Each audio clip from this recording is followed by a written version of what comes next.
Today's video is brought to you by Storyblocks, the best place on the World Wide Web to get stock footage. Hey Connor. Yeah? Remember when we made those M50 videos and they did really well on our channel, and so we made a whole bunch of other M50 videos? Yes. Want to do that again?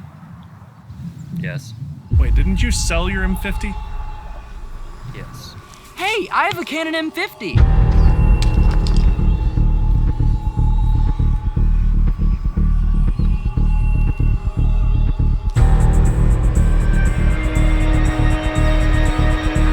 Actually, I'm down. Come on, Zachy Mafe, let's do it!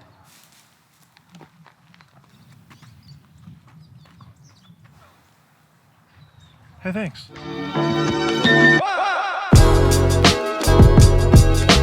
About 2 years ago, Connor McCaskill and I went to the Opryland Hotel to review the then new Canon M50, the budget level mirrorless camera from Canon.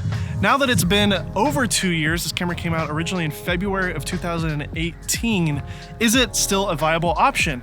I think it actually is, and this video is going to talk all about that, why the Canon M50 in 2020 still holds water to all the competition that's come out ever since then. And for those of you who don't know much about the Canon M50, here's a quick refresher on the specs. Inside the camera is a 24 megapixel APS-C sensor. It has 143 autofocus points and also has tracking. And we're talking Canon's dual pixel autofocus, the most legendary autofocus in the biz. Also, the camera has digital image stabilization. Definitely not as good as IBIS, but it works decently well if you're just doing some standing still handheld footage. In 1080, you can shoot up to 60 frames per second and it looks really nice. There is a 4K option, but it does crop in on the sensor and you lose that dual pixel autofocus. Also in 720p, you get 120 frames per second, right Connor? Yeah. Connor says yeah. Also, you get a mic jack, and the mount on this camera is the EFM mount, which we were kind of hoping they would add more lenses to this line in the past couple years, but there really isn't a ton, other than Sigma has added a few lenses for this mount, which is cool. There is a speed booster that they made for this camera, so you can shoot in 4K without the crazy crop, and there is a review on this channel of that if you'd like to watch that. Up here. So we're out by this beautiful sunflower field. I'm with my sister. We're gonna make some beautiful art. But basically, I wanted to take the M50 and see what the maximum image quality we could get out of it is. So I downloaded the CineStyle profile from Technicolor. It's a flatter profile, so we can do a little bit of color grading. And I have a speed booster on it with the Sigma 18-35 and a Polar Pro variable ND. And it's on the Zhiyun Weebill S gimbal. So we're just gonna get some fun shots and see what the maximum quality we can get out of this camera is. Grammar.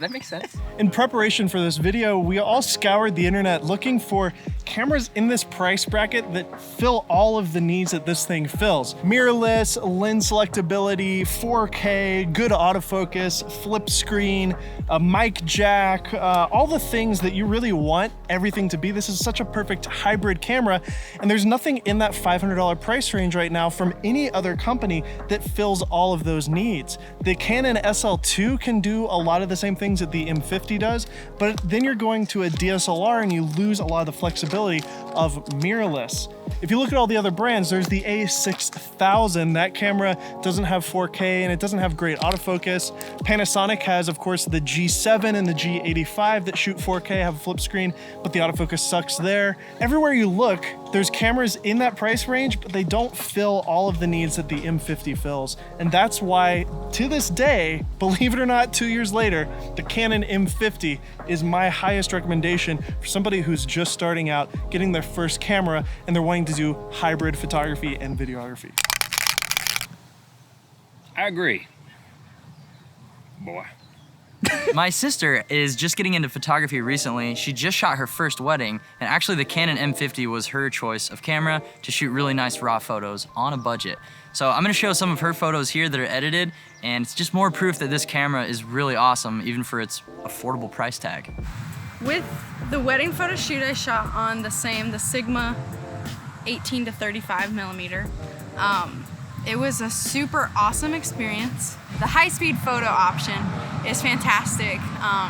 It worked well with the autofocus, so it was really great for catching those candid moments. It's great for a beginner photographer who's just starting to dabble into that world. It's like 10 times better than starting with like the Rebel series, I think, personally. Everybody go follow my sister on Instagram. Yep. Watch her M50 work. At Jage Monroe. Thank you so much to today's sponsor, Storyblocks. To demonstrate the sheer vastness of the Storyblocks stock footage library, I'm gonna come up with a story off the top of my head, and then later in the edit, overlap stock footage from Storyblocks, and we're gonna see if their library can keep up with my childish imagination. A short time ago, in a town pretty nearby, some friends were hanging out by a lake. They were jumping in the water, fishing, kayaking, and shooting each other with super soakers. As night began to settle over this beautiful little town, the friends decided to have a campfire, roast some s'mores, and have a laugh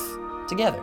But no amount of laughter or joy would ever be able to drown out the fear that awaited these innocent friends. Out of nowhere, a self-driving electric car bursts out of the woods and makes its way to their camp. The friends are obviously terrified and they jump back into the lake for safety. One guy, I kid you not, got on his kayak, floated away, and his friends never saw him again. Now, this smart car decided it's probably not worth driving into the lake and frying its circuits. So he decided to leave the small town and head to the big city. On this long drive, the car had plenty of time to think and came to the realization that trying to run over people in small towns isn't a life worth driving for. This key moment in his life eventually led him to his current passion, which is owning and operating an electricity power plant. And now the thing that really drives him is ending electricity hunger for any self-driving autonomous car out there. With an affordable monthly fee, you get access to over 1 million, I repeat, 1 million royalty-free stock assets with unlimited downloads. So essentially you can create more while shooting less, which sounds nice to me. Thanks again to Storyblocks for sponsoring today's video.